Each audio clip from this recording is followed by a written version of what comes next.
So next one is what happens with the roots that stay in the bottom of the system. Could they get something? Could they get something anaerobic going in? Actually, I've seen this before. That yes, the roots do potentially get down into that sand, top roots especially. But what happens is that there's a coating around that root called the rhizosphere, and as soon as that plant has been harvested, that rhizosphere is going to just consume that. It's just going to turn it into food as the plant ball starts to rot. It'll just rot, and that organic matter is gone, and the sand will just push back in as it gets wet and dry. So no worries there. I've never had anybody have any issues with roots. The only time I've had issues is with someone buried a log in the horizon. Okay, perfect. So squishy mirror again, if you had to apply your system to a parcel of land that is mostly clay, would you add sand over the clay before trying to develop topsoil, view decomposition of plant matter, and adding compost? So that could be taken a lot of different ways, but typically, like I've seen out here in California, we have horribly compacted clay soils, and I had some people build raised beds and do the horizontal system on it. It didn't hold the water as well as with the pan, but it did hold water, and it did work. And then eventually, they could just like stick a stake right down through the compacted clay because the biology got in there and got the clay to stand back up again. So do you need sand? No. But can you use sand? Absolutely. Yeah, because I know in Alberta here, I have heavy clay soil. And I know a lot of people, when they're trying to get their lawns just perfect and they've got dips, they'll actually bring in sand and spread it out to make things more level.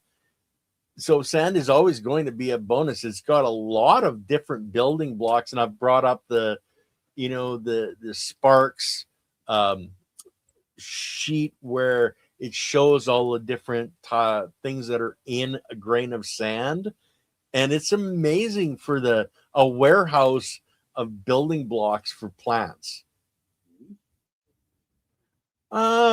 So we should use beach sand. Coarse sand. A lot of beaches have powdery white stuff. Do not use that. It needs to be coarse sand.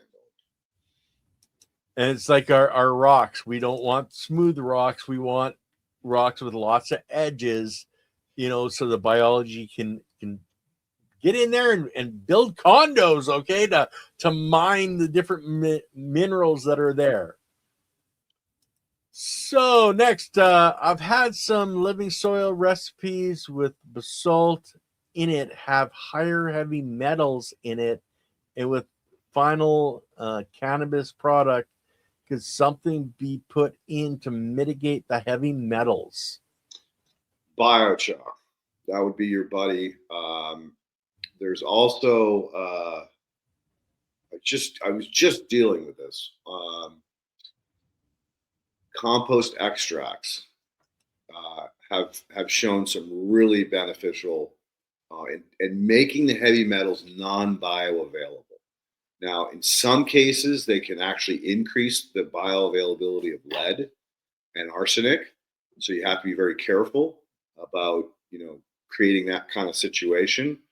But any mineral you're going to use, you got to be careful. I mean, yeah, there's heavy metals in kelp because they uptake. Comfrey is loaded with heavy metals because it uptakes them.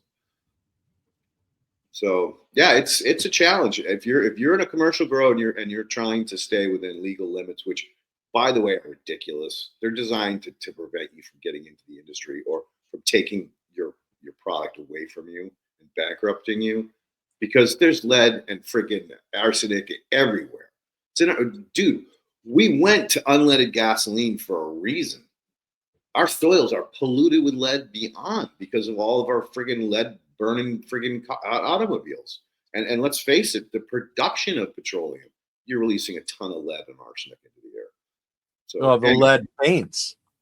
you know, from the Well, past. you know why they banished the lead paints? Well, That's because we were creating Faraday cages in our houses. exactly right. They couldn't spy on us. That's totally off topic. we'll All go right. back to the We got next question. 17, and we got we have a little over 15 minutes. Let's see if we can bust through these.